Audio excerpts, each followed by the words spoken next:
So we are here with Dr. Nagarajem, an excellent and great teacher of philosophy and pranayama. Hello, how are you today? I'm fine, I'm fine. Good. As I have always been. Nice. I have a first question. What is yoga? Because mostly we simply read or hear that it's coming from the word yug or yuj, which means to unite. So they say yoga is a union. Yoga is not union here. Though there is nothing wrong, it's not proper to consider yoga as union here, particularly in the context of yoga. Particularly, very strictly speaking, that union never applies to any spiritual, in any spiritual context. Because there is no point in uniting anything with anything. Maybe we can say a union simply happens at one level, but the purpose is not to unite anything with anything. Because the mind, the body, and the Purusha are always working together. When I say Purusha, we cannot say Purusha is working together. It's the mind that is always working. It's only because of the Purusha the mind is working. So they are always in association. It's only because of this association between particularly the mind and the body, we create more and more karmas, which lead us to more and more samskaras, which ultimately lead us to more and more rebirths. The very purpose of any spiritual thought, any spiritual path is liberation, means liberation from rebirths. Therefore, there is no point in uniting the mind with the body with more bondage. It's only the separation that leads to liberation. And Patanjali also makes it clear that it is separation that leads to liberation. Okay. Yuj here, yoga here means samadhi. It's only through samadhi one gets liberated. Separated and liberated. I see. Thank you. So how should people start with yoga? People should start yoga always with yamas and niyamas and working on the 6 enemies of the mind. That's very important. It should not be based on union or separation because they happen later. The most important is always to work on the mind, purify the mind, remove the mind of these things, the 6 enemies of the mind and the other afflictions. But it is very important that we should start always with working on the 6 enemies of the mind and yamas and niyamas. They are the foundation. Yeah. What about the asanas? Because so many people are The asana, pranayama and all those things, they are complementary. Unless we prepare the mind by practicing yamas and niyamas, the mind can never meditate. One may practice 100 asanas or 200 asanas, still it is physical. The mind should be prepared for it. Okay. As many people think that to practice 8 limbs of yoga, they should go to renunciation. Is it really necessary to go somewhere into cave or? It's not necessary. It is not advised to go to a cave. Because it is said, just by going to a cave, one will not get liberated. Maybe you start living in a cave, that's all. Because there are many animals who live in caves. There are many animals who live in forests. There are many animals who live in the holy waters. Why they are not yet liberated? So just by going to a forest or a cave will not help. It's only by removing the 6 enemies to the mind that helps. And wherever we are, we have to practice from there. I see. It is said like this in one of the texts, in one of the classical texts. I don't remember the name of the text. It is said,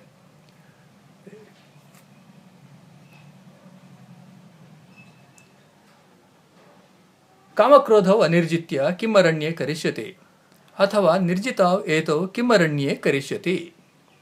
The meaning is this: when you have not conquered your likes and dislikes, why you go to a forest? Because even if you go to a forest, we carry all these likes and dislikes, hatred, anger, and everything we carry. The next line of the same verse says, Athava nirjitav etav kimaranye karishyati. Or else, or on the other hand, if you have conquered the likes and dislikes, why you have to go to a forest then? The necessity will never arise. Because the purpose here is to conquer the likes and dislikes. We have to conquer them first. Then think of going to a forest or not going to a forest. At least to a considerable extent, we had to work on these strong likes and dislikes in our day-to-day life. There is no point in escaping from the day-to-day life. That escapism is not permitted. I see. And how did you start with yoga? And what made you to continue in it?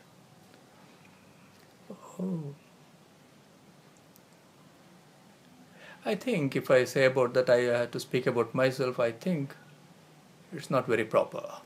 Okay. Sometimes I speak about myself in the usual classes and so on. But here if I speak about it, it appears that it is more unnatural and more intentional.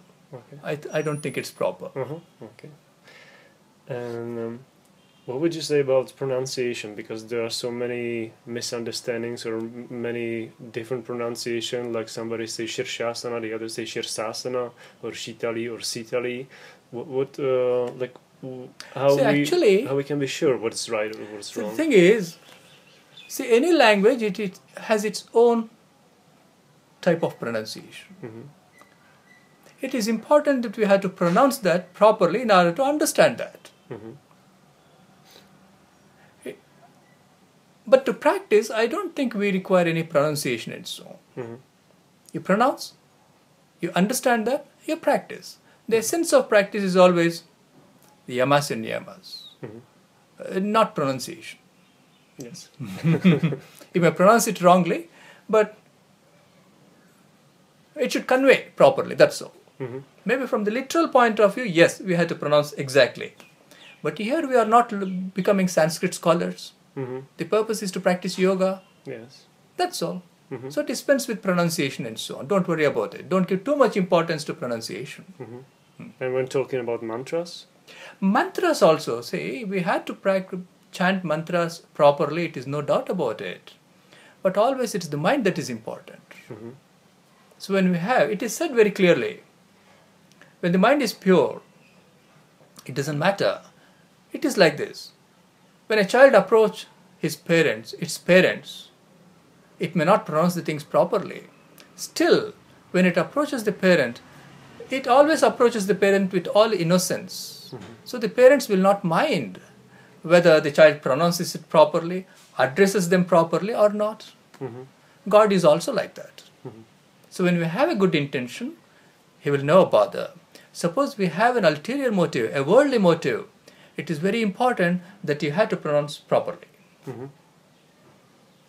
It's for liberation, absolutely there is no problem. If it is to purify the mind, no problem at all. Okay. Maybe I got some kind of physical question, or talking about physical body. What would you recommend to people who would like to try or start with yoga or maybe asanas and they have a slip disc or high blood pressure, low blood pressure? Should they follow any special asanas or treatment or? See, here it is something.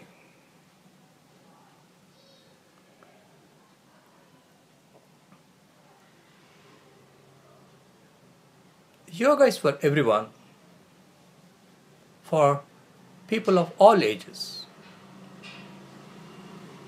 But the method of teaching differs. The teacher should be well versed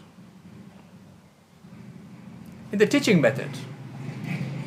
For very elderly people, the teaching slightly is different. For a person who is suffering with hypertension and heart disorders, it is better to start with Shavasana in them. Shavasana is not recommended for everyone. Though it is a classical asana, it is not recommended for a normal individual. It is contraindicated on the other hand. but still we need it while we are treating a disorder. In the usual course, in a normal person, we always start with the standing postures, then we get into sitting postures, lying down postures, and so on. And at the end, we have to meditate. Whereas in case of a person who is suffering with heart disorder or hypertension, it should be the reverse. We start with meditation. You start with the asana, the shavasana. Then gradually, you have to observe how the person is responding. Depending upon the response, you introduce the asanas in a reverse order. It means first meditation or shavasana now, then lying down postures, then sitting postures, then you come to the standing postures. Once again you have to get into it should end in meditation only. Though we start more with meditation, it should end in meditation. Yes. So it's the reverse process in case of persons who are very weak, very old, and suffering with the cardiovascular disorders. For normal individuals, it is the usual standard. We have to strictly follow. We cannot break the principles. Yes. And last question, do you have any core message for people out there who are interested in yoga? Like How? Core message, like anything you would like to say, like the main message, like in one sentence? The main message, always. See, whether you follow yoga or the Vedanta or anything, it doesn't matter. Always one should purify the mind by working on the 6 enemies of the mind and practicing the yamas and niyamas. The other things are secondary. Okay, thank you very much.